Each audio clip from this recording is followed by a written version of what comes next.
Ce matin, quelque chose d'inhabituel s'est passé sur les réseaux sociaux. Quelque chose qui, dès les premières heures de la journée, a semé une onde de choc dans les communautés ivoiriennes éparpillées aux quatre coins du monde. Une information a commencé à circuler, d'abord discrètement, comme un murmure, puis de plus en plus fort, comme un torrent qui grossit au fil des minutes. Cette information, en quelques mots simples, annonce la mort du président Alassane Ouattara. Voilà, c'est dit. Et depuis que ces mots se sont mis à voyager d'un téléphone à l'autre, d'un groupe WhatsApp à un autre, d'une page Facebook à une chaîne Telegram, le monde ivoirien ne s'est plus retrouvé dans le même état qu'avant. Parce que cette nouvelle, qu'elle soit vraie ou fausse, qu'elle soit vérifiée ou non, a déclenché quelque chose de profond, quelque chose qui dépasse la simple curiosité, quelque chose qui touche à l'identité même d'un peuple qui attend depuis trop longtemps un changement. Et c'est précisément de cela que nous allons parler aujourd'hui. Pas seulement de l'information elle-même, mais de la façon dont cette information a été reçue, de ce qu'elle révèle sur l'état d'âme d'une nation, de ce qu'elle nous dit sur les espoirs et les douleurs d'un peuple qui n'en peut plus d'attendre. Alors, restez bien avec nous parce que dans les prochaines minutes, on va tout vous dire. La vérité, rien que la vérité, et surtout toute la vérité. Il est vrai que dans l'espace africain, les rumeurs courent vite. Il est vrai que les réseaux sociaux ont souvent tendance à amplifier ce qui n'est encore qu'une supposition, à transformer une hypothèse en certitude, à faire d'un bruit de couloir une information mondiale. Mais ce qui s'est passé aujourd'hui est différent. Ce qui s'est passé aujourd'hui, c'est que plusieurs sources, présentées comme fiables et sûres par ceux qui les citent, ont affirmé, avec un niveau de conviction inhabituel, que le président de la République de Côte d'Ivoire, Alassane Dramane Ouattara, âgé de 83 ans, ne serait plus de ce monde. Selon ces mêmes sources, le corps du président serait en cours de préparation pour une exposition publique qui devrait intervenir dans les prochaines heures. Des dispositions seraient déjà prises au plus haut niveau de l'État ivoirien pour gérer la transition qui découlerait de ce décès. Et c'est à partir de là que tout a vraiment commencé. Parce que ces informations, même non confirmées officiellement, ont suffi à déclencher une vague d'émotions sans précédent dans la diaspora ivoirienne. Des milliers de messages, des centaines de vidéos, des dizaines de directs en streaming, tout cela a envahi les plateformes du numérique à une vitesse vertigineuse. Des Ivoiriens vivant en France, en Belgique, aux États-Unis, au Canada, au Sénégal, au Burkina Faso, partout dans le monde, se sont mis à réagir, à commenter, à partager, à pleurer ou à exprimer des sentiments que l'on ne peut décrire qu'avec beaucoup de précaution, tant ils révèlent la profondeur d'une fracture sociale et politique qui dure depuis des décennies.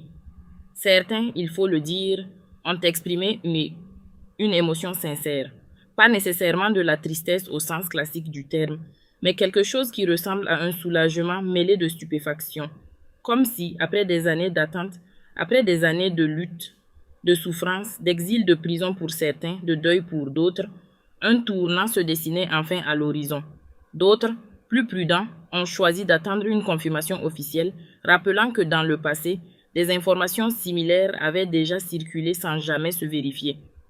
Il y a ceux qui ont dit non, je n'y crois pas encore. Je veux voir les images, je veux entendre la télévision nationale, je veux lire un communiqué du gouvernement avant de me permettre de réagir. Et puis, il y a ceux, nombreux, qui n'ont pas pu s'empêcher de laisser éclater leur joie, une joie qui dit quelque chose d'important sur ce que cet homme représente pour eux. Non pas simplement un adversaire politique, mais le symbole d'une oppression vécue pendant des années. Dans les groupes de discussion, les mots se succèdent à toute allure. Les uns demandent des preuves, les autres disent que plusieurs sources concordantes ne peuvent pas toutes se tromper en même temps. Les influenceurs aux milliers d'abonnés ont mis leur crédibilité dans la balance pour affirmer que l'information est sûre, que les confirmations arrivent de l'intérieur du système ivoirien, que des personnalités proches du pouvoir auraient déjà commencé à prendre leurs dispositions. Et pourtant, à l'heure où nous vous parlons, aucune déclaration officielle n'est venue confirmer ni démentir cette information.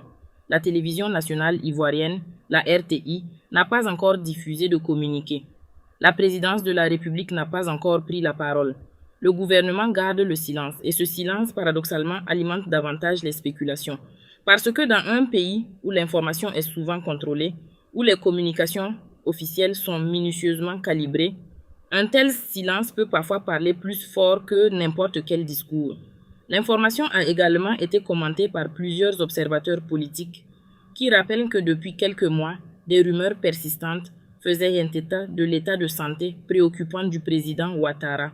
Des absences remarquées à des événements officiels, des apparitions moins fréquentes que par le passé, des délégations inhabituelles envoyées à sa place lors de certains sommets africains, tout cela avait déjà nourri des interrogations sur sa santé réelle. Et aujourd'hui, face à cette nouvelle qui embrase les réseaux, beaucoup se disent que peut-être la rumeur d'aujourd'hui n'est pas aussi infondée qu'on voudrait le croire. Ce qu'il faut retenir de cette première partie, c'est que l'information circule, qu'elle est prise au sérieux par une frange importante de la population ivoirienne et que la réaction qu'elle a provoquée en dit long sur l'état d'une nation qui traverse depuis trop longtemps une crise politique et sociale profonde. La mort, quand elle frappe un chef d'État, n'est jamais une simple affaire privée. Elle devient un événement politique, historique et parfois même symbolique. Et c'est exactement ce qui se passe en ce moment dans le cœur et dans la tête de millions d'Ivoiriens. Une attente, une interrogation et quelque part, tout au fond, un espoir timide que les choses sont peut-être sur le point de changer.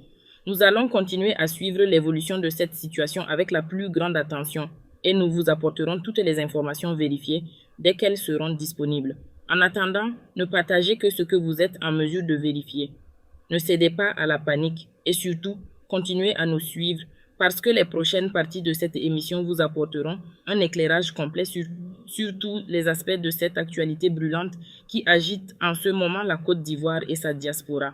Pour comprendre pourquoi cette information a été accueillie avec une telle intensité émotionnelle par une large partie de la population ivoirienne, il faut d'abord comprendre le contexte dans lequel elle arrive.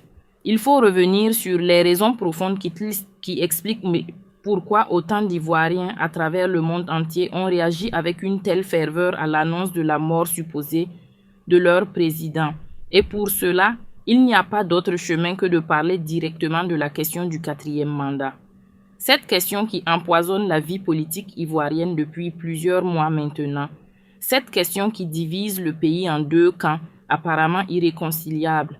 Cette question qui cristallise à elle seule des années de frustration accumulées, de promesses non tenues, de revirements politiques jugés inacceptables par une grande partie de la population. Alassane Ouattara est arrivé au pouvoir en 2011, après une crise post-électorale d'une violence inouïe qui a fait des milliers de morts. Il avait alors promis de reconstruire la Côte d'Ivoire sur de nouvelles bases, d'instaurer une réconciliation nationale véritable, de gouverner dans le respect des institutions et de la Constitution. 2 mandats, pas plus. C'était l'engagement, c'était la parole donnée. Et pendant longtemps, il a semblé tenir cet engagement, allant même jusqu'à annoncer publiquement, avec beaucoup de solennité, qu'il ne briguerait pas un 3e mandat. C'était en 2020. Et puis tout a basculé. À la surprise générale, après le décès de son premier ministre et potentiel successeur Amadou Gon Coulibaly, Alassane Ouattara a fait volte-face. Il a décidé de se présenter à l'élection présidentielle de 2020 pour ce qu'il a lui-même qualifié de premier mandat sous la nouvelle constitution de 2016, arguant que cette nouvelle constitution remettait le compteur à zéro. Un argument que ses partisans ont défendu avec ardeur, mais que ses opposants ont rejeté avec une égale véhémence, y voyant une manipulation constitutionnelle destinée à contourner la limitation du nombre de mandats. Cette élection de 2020, boycottée par l'opposition, a donné lieu à des violences meurtrières. Des dizaines de personnes ont perdu la vie. Des communautés entières ont vécu dans la terreur. Et au bout du compte, Alassane Ouattara a été réélu dans des conditions fortement contestées, avec un taux de participation officiellement affiché que beaucoup ont remis en cause. Et maintenant, à l'approche de la prochaine échéance électorale, le même scénario semble vouloir se répéter. Des signaux de plus en plus clairs laissent penser que le président sortant envisage de se représenter une nouvelle fois pour ce qui serait son 4e mandat selon le décompte de ses opposants, ou son 2e selon sa propre arithmétique constitutionnelle.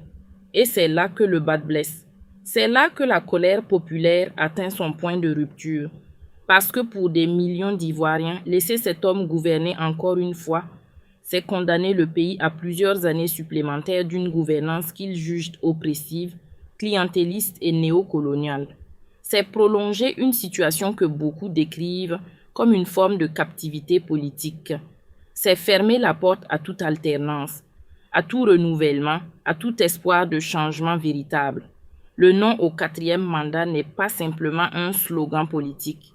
C'est l'expression d'une lassitude profonde, d'un ras-le-bol viscéral d'une partie importante de la population qui se sent trahie, humiliée, marginalisée depuis des années.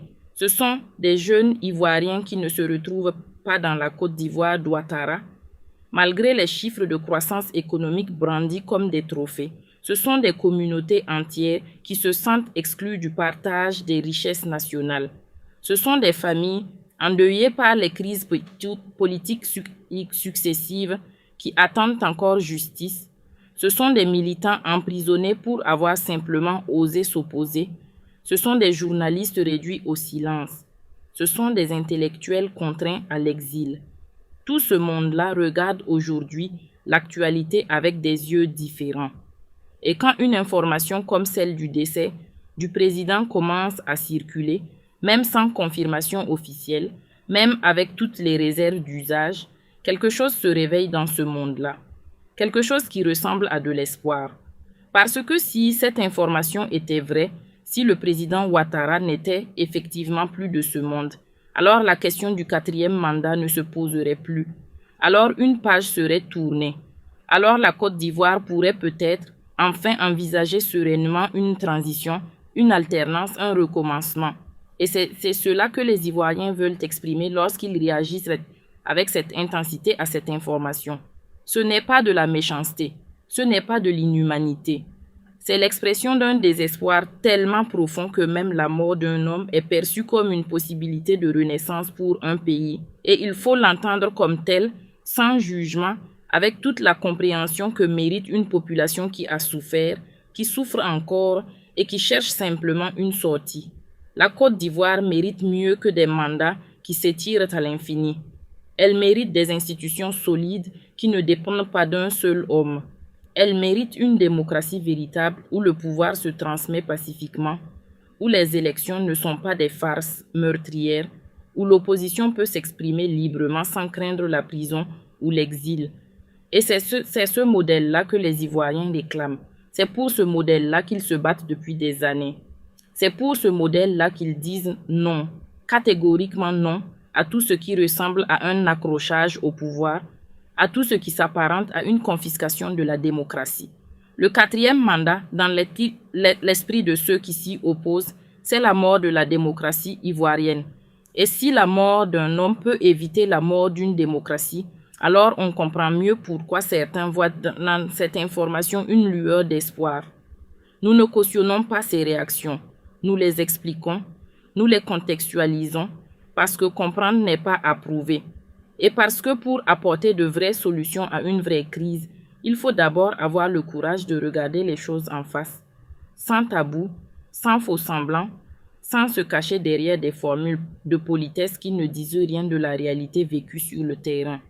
Il y a des moments dans l'histoire d'un peuple où l'espoir prend des formes que la raison n'approuve pas toujours, mais que le cœur comprend parfaitement. Il y a des moments où la souffrance accumulée est tellement lourde, tellement longue, tellement profonde, qu'une simple information, même incertaine, même non vérifiée, suffit à allumer une flamme dans des cœurs qui s'étaient habitués à l'obscurité. Nous sommes peut-être dans un de ces moments, et pour en parler honnêtement, il faut accepter d'aller au-delà des convenances, d'aller au-delà du politically correct et de regarder en face ce que des millions d'Ivoiriens ressentent vraiment en ce moment. Beaucoup d'entre eux souhaitent que cette information soit vraie. Pas parce qu'ils haïssent l'homme en tant qu'être humain, mais parce qu'ils voient en lui l'incarnation d'un système qui les a brisés. Ils voient en lui le représentant d'une gouvernance qui a divisé leur pays, qui a semé la haine entre les communautés, qui a utilisé les ressources nationales pour acheter des soutiens plutôt que pour construire une nation. Ils voient en lui le symbole d'une dépendance néocoloniale qui maintient la Côte d'Ivoire sous la tutelle d'intérêts étrangers au détriment de son propre peuple. Et pour toutes ces raisons, si la nouvelle de sa mort devait se confirmer, ce serait pour eux bien plus qu'un fait divers politique. Ce serait une délivrance. Et ce mot, délivrance, il n'est pas utilisé ici par hasard, parce que c'est exactement comme ça que beaucoup d'Ivoiriens vivent leur situation actuelle, comme une captivité, comme une forme d'emprisonnement collectif dans un système dont ils ne voient pas l'issue. Des femmes et des hommes qui ont toutes essayé pour changer les choses par les voies légales et qui ont vu leurs efforts réduits à néant par un appareil d'État qu'ils jugent entièrement verrouillé au service d'un seul camp. Des militants qui ont manifesté pacifiquement et qui ont été arrêtés, jugés, emprisonnés. Des candidats qui se sont présentés aux élections et qui ont vu leurs résultats falsifiés ou leur campagne sabotée. Des journalistes qui ont osé dire la vérité et qui ont perdu leur liberté ou leur emploi. Des intellectuels qui ont critiqué le régime et qui ont dû quitter le pays pour ne pas finir derrière les barreaux. Tout ce monde-là souffre. Tout ce monde-là espère. Et aujourd'hui, face à cette information qui circule, tout ce monde-là se permet pour la première fois depuis longtemps peut-être d'imaginer un avenir différent, un avenir sans Ouattara, un avenir où la Côte d'Ivoire pourrait enfin décider par elle-même, pour elle-même, sans pression extérieure, sans ingérence étrangère, sans le poids d'une dette politique accumulée depuis des décennies au service d'intérêts qui ne sont pas ceux du peuple ivoirien. Cet espoir, aussi fragile soit-il, aussi incertain que soit l'information qui l'a fait naître, mérite d'être entendu, mérite d'être pris au sérieux, parce qu'il dit quelque chose d'essentiel sur l'état du contrat social en Côte d'Ivoire. Un contrat qui, aux yeux de beaucoup, a été brisé depuis longtemps. Un contrat qui n'a jamais été vraiment signé par tous, parce que toutes les communautés n'ont jamais eu vraiment voix au chapitre. Un contrat dont les clauses ont été réécrites unilatéralement, sans consultation, sans consensus, au gré des intérêts du pouvoir en place. Et pourtant, malgré tout cela, malgré des années de déception, de trahison, de violence, les Ivoiriens n'ont pas abandonné l'espoir. Ils n'ont pas renoncé à leur pays. Ils n'ont pas cessé d'aimer la Côte d'Ivoire, cette terre qui les a vus naître, cette nation dont ils sont fiers malgré tout, cette patrie pour laquelle tant d'entre eux ont versé des larmes et parfois du sang. Et c'est cet amour-là, paradoxalement, qui explique la violence des réactions à l'annonce de cette information. Ce n'est pas la haine qui parle, c'est l'amour blessé. C'est la douleur de voir son pays mal gouverné depuis trop longtemps. C'est la frustration de ceux qui savent que leur nation pourrait faire tellement mieux, tellement plus, tellement autrement, si seulement elle était libérée des chaînes d'une gouvernance qui la maintient artificiellement en dessous de son potentiel réel. La Côte d'Ivoire est un pays extraordinairement riche, premier producteur mondial de cacao, des ressources naturelles abondantes, une jeunesse nombreuse, talentueuse, éduquée, ambitieuse, une diaspora brillante et active aux quatre coins du monde, une culture vibrante, créative, rayonnante. Tout cela existe, tout cela est irréel. Et pourtant, la grande majorité des Ivoiriens ordinaires ne bénéficient pas de ces richesses. Les inégalités ici sont criantes. La pauvreté touche encore des millions de personnes. Les services publics sont défaillants. La santé, l'éducation, les infrastructures, tout cela laisse à désirer dans de nombreuses régions du pays. Et face à ce constat amer, face à cette contradiction entre la richesse du pays et la pauvreté de son peuple, l'information qui circule aujourd'hui est reçue comme une opportunité, l'opportunité d'un nouveau départ, l'opportunité d'une page blanche sur laquelle la Côte d'Ivoire pourrait enfin écrire une histoire différente, une histoire qui serait vraiment la sienne, une histoire qui répondrait aux besoins de tous ses enfants, sans exclusion, sans discrimination, sans que certains soient plus égaux que d'autres. Est-ce que cette information est vraie? La question reste posée. Est-ce que ce décès sera confirmé par les autorités officielles? On l'ignore encore. Mais ce qui est certain, c'est que l'espoir qu'elle a suscité, lui, est bien réel. Et cet espoir, quel que soit le sort de cette information, ne disparaîtra pas du cœur des Ivoiriens. Parce qu'il ne naît pas d'une mort, Il naît d'une vie collective faite de combats, de résistance, de larmes, de rêves. Et cette vie-là, ce peuple-là, mérite d'être entendu, respecté et surtout enfin libre de choisir son destin. Quand on parle de l'avenir de la Côte d'Ivoire, quand on parle de ce que les Ivoiriens espèrent pour leur pays, il y a un nom qui revient avec une constance remarquable, avec une force symbolique que rien ne semble pouvoir effacer. Un nom qui, pour des millions d'Ivoiriens, incarne l'espoir d'un retour à quelque chose de vrai, de juste, de véritablement souverain. Ce nom, c'est Laurent Gbagbo. Et pour comprendre pourquoi cet homme continue de fasciner, de mobiliser, de galvaniser une partie importante de la population ivoirienne, même après tout ce qu'il a traversé, même après les années de prison à La Haye, même après une traversée du désert politique qui aurait brisé bien d'autres, il faut d'abord comprendre ce que cet homme représente dans l'imaginaire politique ivoirien. Laurent Gbagbo, pour ceux qui le soutiennent, n'est pas simplement un ancien président. Il est bien plus que cela. Il est un résistant, il est un combattant, il est celui qui a dit non quand tout le monde lui demandait de se taire, non quand les puissances étrangères lui intimaient de quitter le pouvoir, non quand la pression internationale, militaire et politique s'abattait sur lui avec une force écrasante. Il est celui qui a choisi de tenir bon jusqu'au bout, quitte à tout perdre, parce qu'il croyait dans quelque chose de plus grand que lui-même.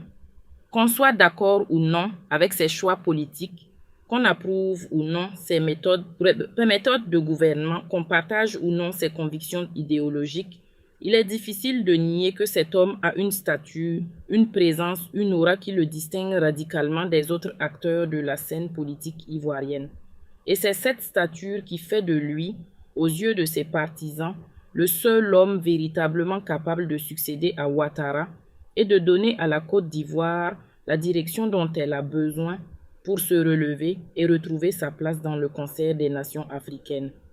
Ses partisans le décrivent comme un panafricaniste convaincu, comme un homme qui a toujours refusé de se soumettre aux injonctions des anciennes puissances coloniales, comme un dirigeant qui a cherché, malgré toutes les contradictions, à placer les intérêts du peuple ivoirien au-dessus de tout. Il rappelle qu'il a été le premier président à engager la Côte d'Ivoire dans une démarche de récupération de sa souveraineté économique, cherchant à renégocier des accords jugés inégaux, cherchant à rapatrier une partie des richesses nationales qui partaient vers l'étranger. Il rappelle aussi qu'il a été acquitté par la Cour pénale internationale, que les accusations portées contre lui n'ont pas résisté à l'épreuve du droit, que la justice internationale elle-même a reconnu que le dossier monté contre lui ne tenait pas, et ils en tirent la conclusion que son incarcération et son exil forcé n'était pas une affaire de justice, mais une affaire de politique, une manœuvre destinée à éliminer un adversaire encombrant, une opération de neutralisation orchestrée par ceux qui ne voulaient pas d'une Côte d'Ivoire souveraine indépendante, décidant librement de son avenir sans tutelle étrangère. Pour ses partisans, le retour de Gbagbo au premier plan de la politique ivoirienne n'est pas seulement un souhait, c'est une nécessité historique. C'est la condition pour que la Côte d'Ivoire puisse enfin tourner la page des guerres civiles, de la division, des traumatismes collectifs qui ont meurtri le corps social du pays depuis plus de 20 ans. Parce que Gbagbo, dans leur vision, n'est pas seulement un homme politique. Il est un symbole de réconciliation possible. Il est la preuve vivante qu'un Ivoirien peut traverser les pires épreuves et en sortir debout, digne et toujours déterminé à servir son peuple. Et c'est ce message-là que ses partisans veulent le faire entendre. Ce message que la Côte d'Ivoire a besoin d'un leader de cette trempe pour affronter les défis immenses qui l'attendent. Un leader qui ne se couche pas devant les pressions extérieures. Un leader qui parle vrai, qui dit ce qu'il pense, qui gouverne avec la conviction que l'intérêt national prime sur tout le reste. Depuis son retour en Côte d'Ivoire, Laurent Gbagbo n'a pas cessé de faire de la politique. Il a renoué des liens avec ses anciens compagnons. Il a reconstruit son parti. Il a repris la parole publiquement, avec une sérénité et une profondeur qui ont frappé même ses adversaires les plus acharnés. Il parle de réconciliation, de pardon, mais aussi de justice, de paix, mais aussi de vérité. Et pour beaucoup, cette combinaison rare, cette capacité à tenir ensemble des vérités qui semblent contradictoires, est précisément ce dont la Côte d'Ivoire a besoin en ce moment critique de son histoire. Le pays a besoin de quelqu'un qui ose dire la vérité sur ce qui s'est passé. Le pays a besoin de quelqu'un qui ose nommer les responsabilités, pas pour entretenir la haine, mais pour permettre un vrai travail de mémoire, un vrai processus de cicatrisation des blessures collectives. Et dans l'esprit de ses partisans, Gbagbo est cet homme. Il est le seul qui ait la légitimité morale, la profondeur historique et le courage politique pour assumer ce rôle. La Côte d'Ivoire, disait-il, ne peut pas avancer en faisant semblant que rien ne s'est passé. Elle ne peut pas construire un avenir serein sur un passé occulté. Elle a besoin de regarder en face les pages sombres de son histoire récente, d'assumer ses erreurs collectives dites, de rendre hommage à toutes ses victimes telles, celles de tous les camps, sans exclusif, sans hiérarchie dans la douleur. Et pour cela, il faut un leader qui ne soit pas le produit de ce système qu'on essaie de dépasser. Un leader qui n'ait pas les mains liées par des dettes politiques envers des puissances étrangères. Un leader libre, véritablement libre de prendre les décisions que le pays appelle de ses vœux. Dans cette perspective, si l'information qui circule aujourd'hui devait se confirmer, si une transition s'ouvrait effectivement en Côte d'Ivoire, le nom de Laurent Gbagbo serait inévitablement au centre du débat politique qui s'engagerait alors. Ses partisans ne manqueraient pas de faire valoir sa candidature, son expérience, sa légitimité populaire. Et compte tenu de la profondeur de son ancrage dans certaines communautés ivoiriennes, il serait difficile d'ignorer ce poids politique dans le cadre d'une compétition électorale libre et transparente. La Côte d'Ivoire a besoin de guérir. Et pour guérir, elle a besoin de leaders qui croient en elle, qui lui font confiance, qui lui parlent avec respect et honnêteté. Laurent Gbagbo, pour ses millions de partisans, est cet homme. Et si demain une nouvelle ère s'ouvre pour la Côte d'Ivoire, ils seront là, déterminés et mobilisés pour faire entendre cette conviction jusqu'au bout. Nous voici donc arrivés à la fin de ce tour d'horizon d'une actualité qui, au-delà du simple fait divers, nous révèle l'état d'âme profond d'un peuple et les contours d'une crise politique et sociale qui dure depuis trop longtemps. Prenons un peu de recul. Mettons ensemble les pièces de ce puzzle complexe et essayons de comprendre ce que tout cela nous dit de la Côte d'Ivoire d'aujourd'hui et de ce que la Côte d'Ivoire pourrait être demain. La première leçon que l'on peut tirer de cette journée particulière, c'est que les réseaux sociaux sont désormais le premier espace public de la politique ivoirienne. Avant même que les médias officiels aient dit quoi que ce soit, avant même que la présidence ou le gouvernement ait ouvert la bouche, une information a déjà fait le tour du monde, a déjà suscité des réactions en chaîne, a déjà redessiné pendant quelques heures le paysage politique imaginaire d'une nation.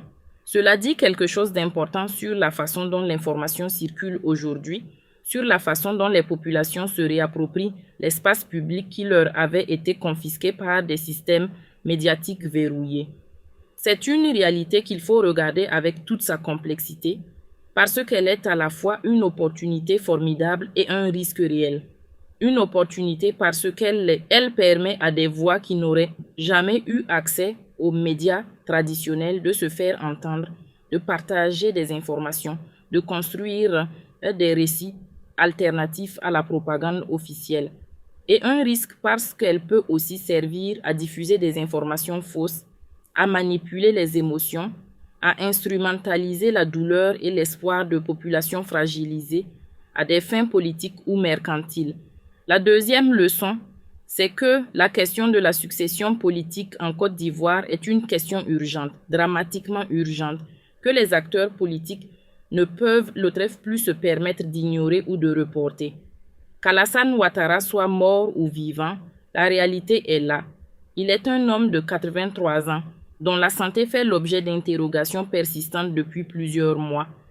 Et la question de savoir qui prendra le relais, comment se fera la transition, dans quelles conditions le pays organisera les prochaines élections, cette question-là ne peut plus attendre.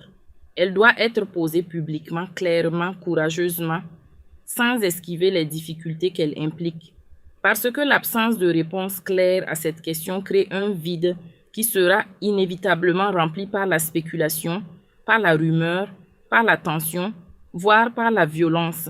Et la Côte d'Ivoire a déjà payé un prix tellement lourd pour ses crises politiques passées qu'elle ne peut pas se permettre de revivre un tel scénario. La troisième leçon, c'est que la réconciliation nationale reste le chantier inachevé de la Côte d'Ivoire. Après des années de crise, après des milliers de morts, après des centaines de milliers de déplacés, après des familles brisées et des communautés fracturées, le pays n'a toujours pas trouvé le chemin d'une vraie réconciliation. Une réconciliation qui ne soit pas simplement de façade. Une réconciliation qui passe par la vérité, par la justice, par la reconnaissance de toutes les souffrances, par le deuil collectif de toutes les victimes. Et pour cela, il faudra des leaders capables de mettre l'intérêt national au-dessus de leurs ambitions personnelles, capables de faire preuve de la grandeur d'âme que la situation exige. La quatrième leçon, enfin, c'est que le peuple ivoirien est vivant. Il est conscient, il est vigilant, malgré les années de régression démocratique, malgré la peur, malgré la répression, malgré l'exil imposé à tant de ses fils et de ses filles. Ce peuple n'a pas renoncé à ses droits, à ses rêves, à sa dignité. Il ne s'est pas résigné. Il n'a pas baissé les bras. Il continue de parler, de s'organiser, de résister. Avec les outils qui sont à sa disposition, y compris ses réseaux sociaux qui constituent aujourd'hui son principal espace de liberté. Et c'est cette vitalité démocratique, cette résistance tranquille et déterminée qui est la vraie richesse de la Côte d'Ivoire. Pas le cacao, pas les hydrocarbures, pas les infrastructures, c'est ce peuple-là. Ce peuple qui croit encore que les choses peuvent changer. Ce peuple qui n'a pas perdu l'espoir d'une Côte d'Ivoire meilleure, plus juste, plus libre, plus souveraine. Alors, que cette information se confirme ou non, que la vie reprenne son cours normal ou que les choses basculent dans une nouvelle phase de l'histoire ivoirienne, ce que cette journée nous aura appris, c'est que la Côte d'Ivoire est à la croisée des chemins. Elle doit choisir entre deux directions.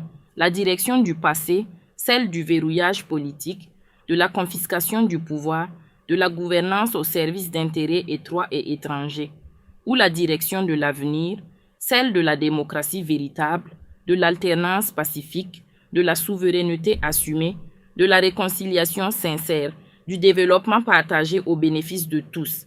Et ce choix, en dernier ressort, n'appartient ni aux puissances étrangères, ni aux élites corrompues, ni aux marchands d'armes et d'influence. Ce choix appartient au peuple ivoirien, à ce peuple courageux, résilient, magnifique, qui mérite tellement mieux que ce qu'on lui a donné jusqu'ici. C'est à ce peuple que nous dédions cette émission. C'est pour ce peuple que nous continuons à informer, à témoigner, à résister.